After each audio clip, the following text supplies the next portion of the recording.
అంతేకాదు ఇప్పుడన్నా చూసామండి ఐపీఎస్ ఆఫీసర్లు ఎవరు వీళ్ళందరూ చంద్రబాబు నాయుడు గారిని అరెస్ట్ చేసినప్పుడు ప్రభుత్వానికి సహకరించారనే ఒక డౌట్ ఉంటే దాని మీద యాక్షన్ తీసుకో, తప్పలేదు.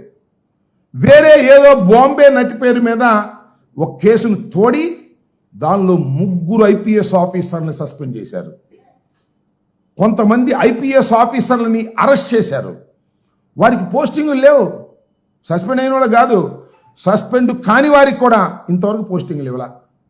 పోస్టింగ్లు ఇవ్వకోకుండా ఐపీఎస్ ఆఫీసర్ల మీద ఉద్యోగుల మీద కూడా కక్ష సాధించేటటువంటి పరిస్థితికి ఇవాళ మీరు ఉండి, కక్ష సాధింపులు నాకు ఆ ఉద్దేశమే లేదు, నేను కక్ష సాధించేటటువంటి మనిషినే కాదు, నేను వివేకానందుణ్ణి, బుద్ధుణ్ణి, గాంధీ మహాత్ములు లాంటి వాడిని అని నువ్వు చెబితే నమ్మడానికి ఆంధ్ర రాష్ట్ర ప్రజానీకం సిద్ధంగా లేదు. ఎందుకంటే మిమ్మల్ని 40 సంవత్సరాల నుంచి మీ రాజకీయ జీవితాన్ని ప్రతి పేజీని చదివినటువంటి వ్యక్తులు ఈ ఆంధ్ర రాష్ట్ర ప్రజానికి. ఏదో కొత్తగా వచ్చిన వాళ్ళు ఎవరన్నా నమ్ముతారేమో నాకు తెలియదు.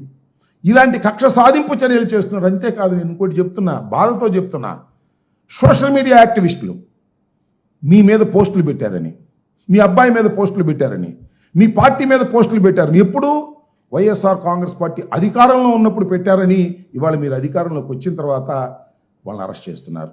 ఎలా అరెస్ట్ చేస్తున్నారు?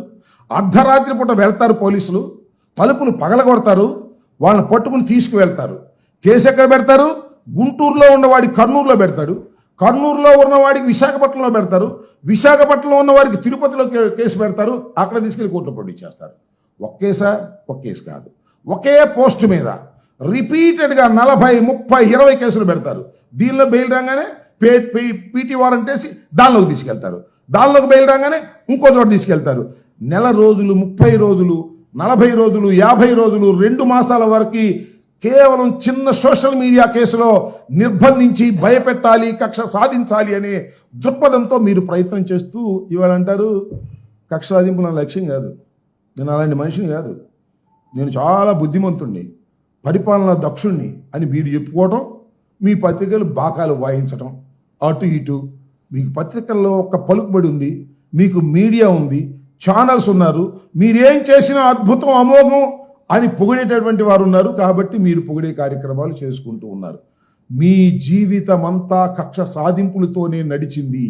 అయితే మీది ఒకటి ఉందిలే, అందరూ మెచ్చుకోదగిన అంశం ఏంటంటే కక్ష సాధింపులు అంటే కనిపించవు బయటికి. మా ప్రాంతంలో చెబుతారు, మీ ప్రాంతంలో ఉందో లేదో, తడిగుడ్డలతో గొంతులు కోసేయటం, మటలు చేయటం ఉండవు, తడిగుడ్డలతో గొంతులు కోసేయటం ఏకంగా. పోస్ట్ మార్టంలో కూడా దొరకదు, ఎక్కడ కొట్టింది అర్థం కానంత ఘోరంగా కక్షలు తీర్చుకునేటటువంటి స్వభావం కలిగినటువంటి వ్యక్తి నారా చంద్రబాబు నాయుడు గారు.